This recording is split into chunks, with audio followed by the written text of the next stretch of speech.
Yeah, it was after I guess we had started working on the design rule. We were contacted by several teams to potentially be on their design team. No one really knew if it was going to be mono-hulls or multi-hulls and what the boats were going to be like. So we had inquiries from several teams saying that if it was multi-hulls, that's my company's specialty. Great.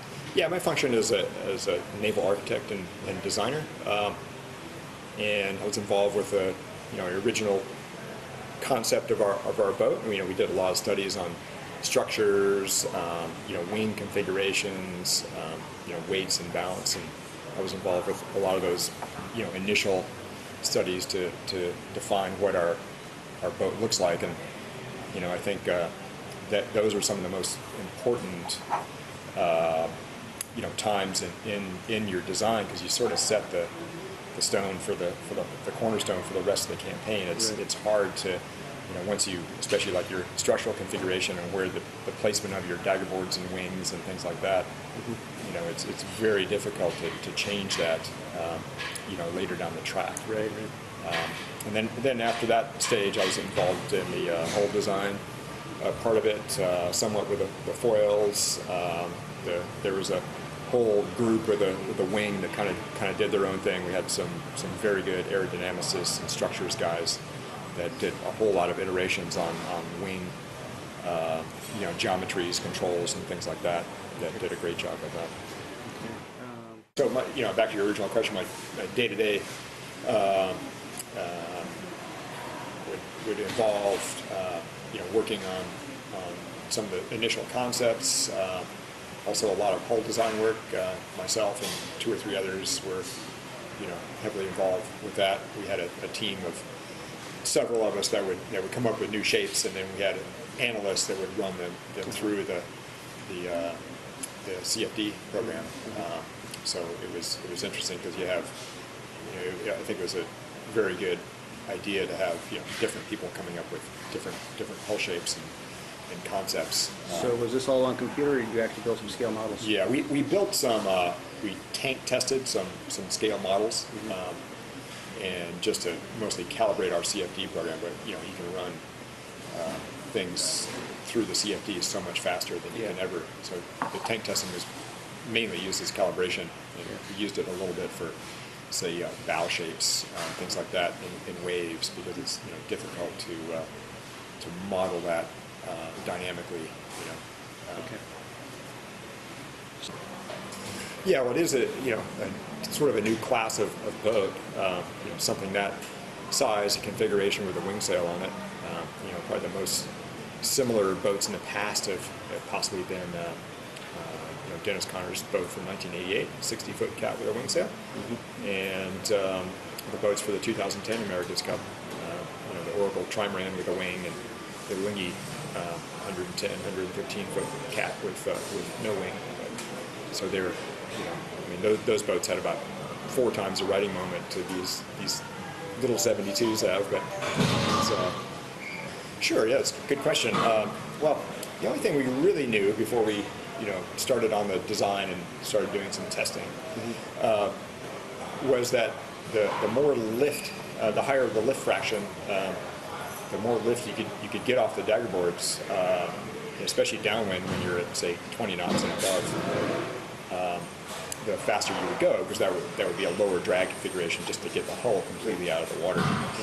And say in the past, these, like in the 2010 Cup, that was a central focus. Getting more and more lift on the boards on those boats, and you get about 50% in a stable fashion, and then the boats would get unstable because the hull is providing the longitudinal stability, and once the hull started getting out of the water, you lost that.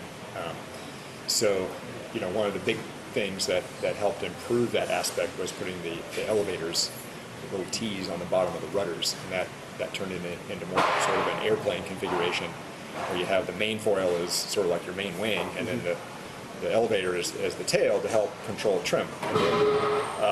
On our little test boats, the SL33s, we could achieve a higher lift fraction, still not 100%, with the original sea foils on the boat. Once the boat would come clear, then we had what we call it heave instability. Those boards, once they start rising too much, the pressure increases a lot and sort of wraps up under the bottom and squirts you out of the water like a watermelon seed. There's just really no way to control that. So we could achieve higher lift fractions and go faster than we had before, but still we weren't achieving full flight. And then we developed a couple other boards that were more like J's or L's and that family, and those gave you a lot more control of your lift, because as you rake them back and forth, the sort of horizontal portion changes the angle of attack, and you can control that lift better. And occasionally we'd get full flight for maybe 100 meters or so, and we had two boat testing, and whenever the L-foil boat would clear the surface, get fully foiling, it would just take off downwind. It was usually short-lived. The boat would just crash back down, and the boat would catch back up. But it really started us thinking, it's like, well, how do we control this on a more stable, long-term basis? And that got us thinking, and a couple of really clever guys on our design team developed this up-tip configuration. And what that does is, as the boat rises up and starts creating more leeway, the up tip actually starts to decrease the lift on that portion, so it modulates the ride height of the boat. So that was the big breakthrough. And once we started refining that on the SL33s, we started getting some very good performance, very steady flight downwind, and the boat was significantly faster downwind than the boat that didn't have that. We didn't know, honestly, if we were going to be able to achieve full flight, and it was sort of we just kind of kept an open mind. I mean, some people were more bullish on it than others, and that's what you get within a team. But we just kept ticking away at it and kept improving that day by day, week by week, and finally got it to where we could fly. We still didn't know whether it was going to be ultimately faster around the race course. Right. But after we did some more testing with our S33s, and we also had a scale model program that we ran that was hugely beneficial, that we could try different board configurations on much faster than you can even on the SL33 scale. We weren't able to do foiling jibes. We always were sailing downwind with code zeros on those boats. And we attempted foiling jibes, and I think we got the initial sort of feel of it, and we weren't able to fully complete those, but it kind of got the wheels turning and got some initial practice on those. Once even back in Auckland, once we were over the main design hump, I was more on the sort of conceptual end of the house, if you will. The original concept of the boat and the shapes of the hulls and foils and that sort of thing. But once we were over that hump, there was less to do in the conceptual design department, and sort of shifted over to the structures guys to create all the drawings and do the structural analysis and get the boat built. Then I've done a lot of sailing, my background. So I try to be on the water as much as possible. I get a lot out of that, and can contribute in that way. Just the development of the boat once it hit the water. I think I've been on the water every day. The boat's been out. Mostly on the coach boat. Occasionally on the yacht, but mostly on the coach boat.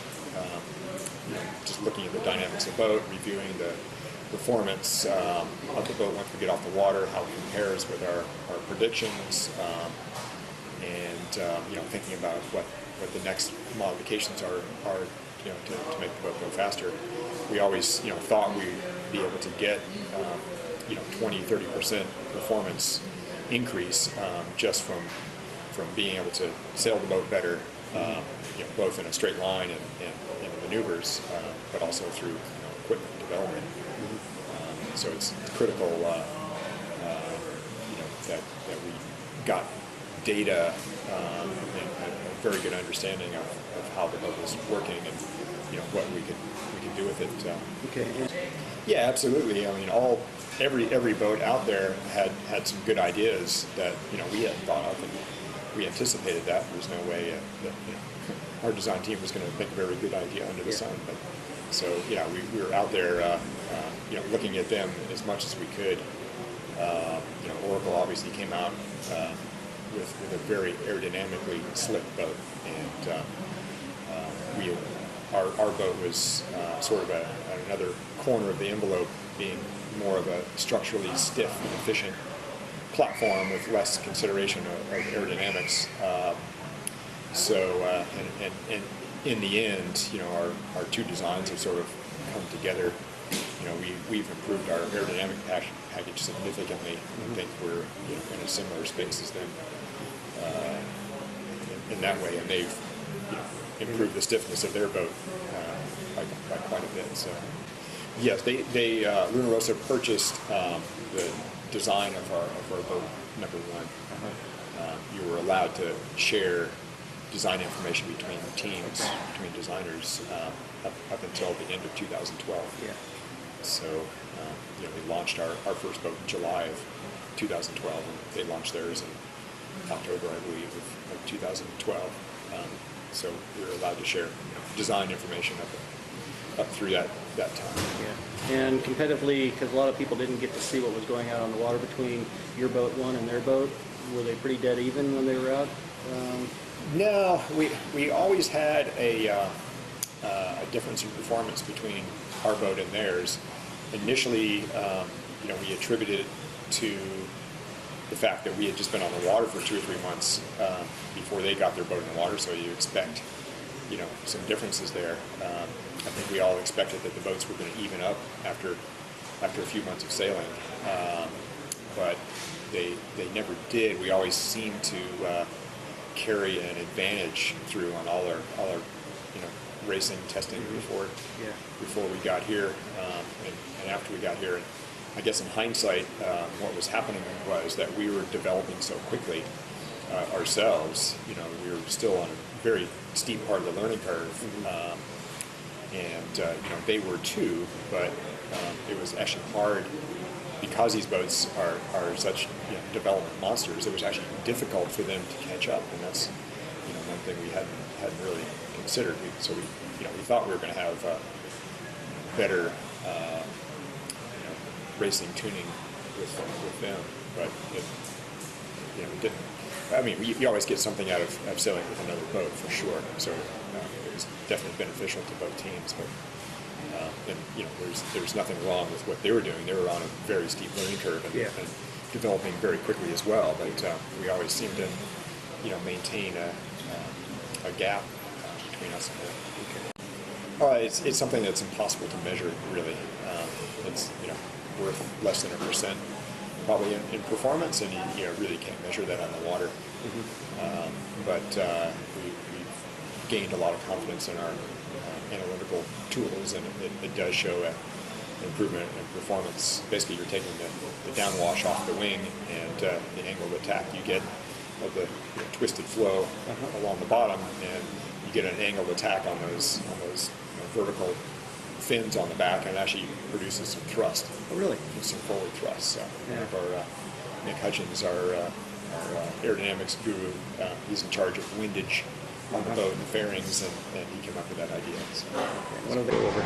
Yeah, I think it was just some very good reactions by the guys on the boat to tack the boat back on the other tack and get the wind on the other side of the wing to pull the boat back over. If they had just tacked and continued on starboard tack,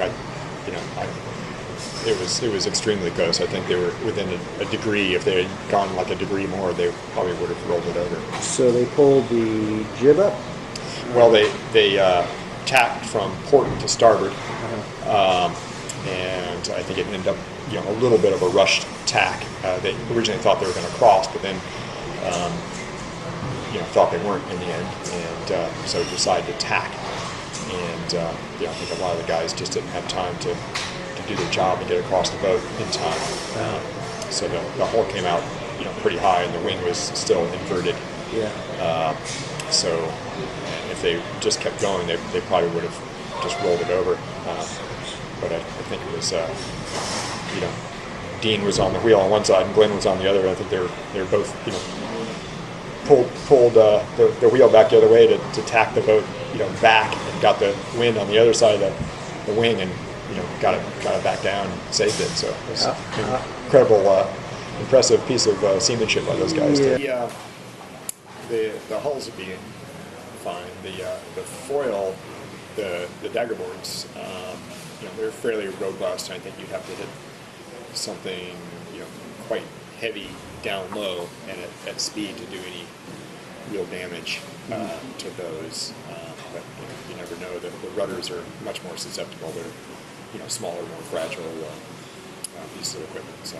But yeah, and the rudders seems like they would give way, and my thought process being that the dagger boards are encased inside the hull, and there's not a whole lot of anywhere for them to go. Is there enough delicateness to them, lacking a better word, for them to break away if there was an impact with something like a whale or a big dolphin? Yeah, I mean, you never quite know, you know, where, you know, if you hit something up high, it's more likely to try to shear the board off. There's not a lot of bending moment, if you will, you know. So I don't, you know, it would take a lot of force to shear one of those boards off. You might be more likely to damage the hull or the internal bearings and things down there.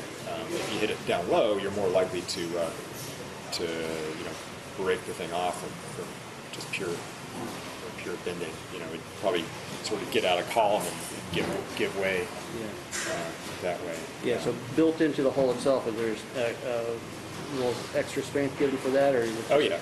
Oh, absolutely. Okay. Yeah. His technical name is. You told me his real name, but his technical name, his position on the boat is. Yeah, he's our I guess our head, you know, data analyst, and so that's Luc Dubois, and he's basically, you know, keeps his eye on all the data coming off the boat, but possibly his main role, especially on a race day or a practice day when we're collecting performance data, is to make sure that the wind triangle is accurate. You know, each and every day, it's very critical to make sure all your instruments are calibrated correctly. And you would think that, well, you set it up once and it's fine, but it seems like, you know, every day there's something a little bit different, and he has to, with the wind shear, the gradient, things like that, and it's always seemingly different, and he has to sort of fine tune it on every day to make sure that it's, you know, the guys in the boat are seeing the right thing, and you know, guys like me that are looking at the performance of the boat are seeing accurate data and aren't getting fooled that it's, you know, really not what we see. So watching, you know, with my eyes and watching how the guys are sailing the boat, you know, their heel, pitch, trim, looking at the wing, how they're setting up the foils, and you know, just if I see something, I'll just get on the radio and while we're practicing and give them a heads up. Between races, sometimes I jump on the boat and talk to them if I see something, you know, if the conditions are changing or saw something during the race that I thought they could do a little bit differently. Before the race, my job, one of my main jobs is to help the guys set the elevator angle. You know, thinking about what the wind's going to be doing, and also the sea state. If it's bumpy, we change the elevator settings a little bit. If it's flatter, we can go a little bit more aggressive with it. And so just working with the guys to figure out what elevator setting. And then during the racing, you know, just once again looking at how the boat's sailing. I've also got the performance data, you know, speed, their heading, you know, course wind angle, true wind angle, BMG, also the dagger board, you know, rake, cants, extension, you know, wing. And that's all being fed back to your chase boat, so you can observe it as it's going on? Yes. Yeah. And you have your own monitor that you're looking at, or is it? Yes. We've got 4 or 5 different engineers, designers spread around the chase boats, each with their own custom screen. So for instance, there are structures guys that are looking at the loads, make sure we're not exceeding things. There's a wing expert that's looking at how the wing's being set up, so on and so forth. Yeah, I think everyone has a different opinion on what it should be, so I think there hasn't been a whole lot of time to think about it. Really, the event has to finish up before anyone gets too heavy into that, I think. I'm sure Grant Dalton and Kevin Shoebridge, Dean Barker will give it due consideration. It won't listen to all the interested parties, the different teams, sailors, and so on, and take that all into consideration before making a choice. If you were king, what would your choice be? Oh, I think this multi-hull concept is started off a little rough. It took a while to kind of get the whole thing going, but I think we're seeing some great racing now, and shows you how close and exciting it can actually be. There's been the criticism of the AC-72 class that it's too complex and too expensive, and I'd agree with that. It's maybe a little bit too far. Yeah. So scaling it back to a little bit smaller and possibly tightening up the rules in some areas, or possibly even making some components one design. The foils are obviously an area where there's a lot of performance to be gained, and you'd hate to see sort of the development of that stop. Yeah. So maybe that's an area where you leave the rule more open, but maybe close down some other areas to keep, since there's not a lot of, for instance, hull shapes. These things are all long, skinny projectiles, and you can spend a lot of time on hull shape. Right. And in the end, it's less critical than it was, say, back in the monohull days, to have the exact right hull shape. So, yeah, I think the wing is a very nice feature. I mean, these boats would be very difficult to sail around this sort of tight course without the wing. Right now, we have around 1 ton on the sheet. It goes to 1-to-1 directly to a winch, so you can move the wing in and out, cheat it in and out very, very quickly, which is absolutely critical in these boats. If you had a soft sail rig, you'd have about 10 times the load, or about 10 tons. So it would take a lot more human, input to move the sheet. And so the boats, the straight line performance between a wing and a soft sail, in the end, probably isn't that much different, maybe a few percent. It's something you wouldn't really notice the boat sailing around the course. I mean, you wouldn't want to race a wing with a soft sail, but in the broader sense, it's probably not that big a deal. Straight line performance, but certainly maneuvers you'd suffer badly with a soft sail, even down to something in the 55 to 60 foot range, I think. Yeah, so price-wise, what size do you think would have to get down to make it more attractive to other syndicates or countries? Yeah, probably in the 55 to 60 foot range. In my estimation, although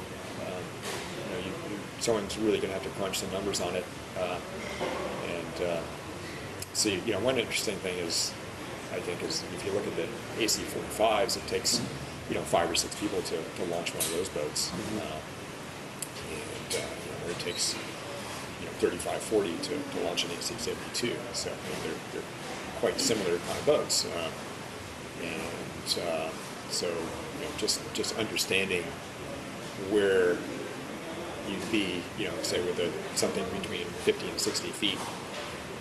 If you could get it down to, say, 12 people to launch the boat, I think that would be a big improvement.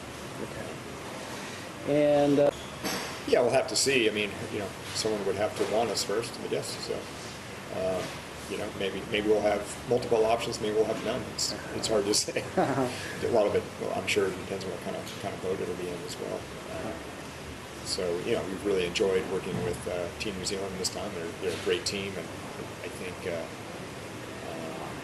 the management there, Grant and Kevin and Dean and Nick Holroyd, our technical director, have done a fantastic job of setting us on the right path from the very start. And I think that's how we got ahead, just with that foresight. Yeah.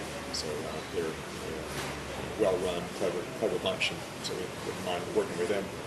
We worked with Oracle last time, and it's a very different dynamic within that team, but obviously very capable people that were good to work with, and so we'll just see what happens.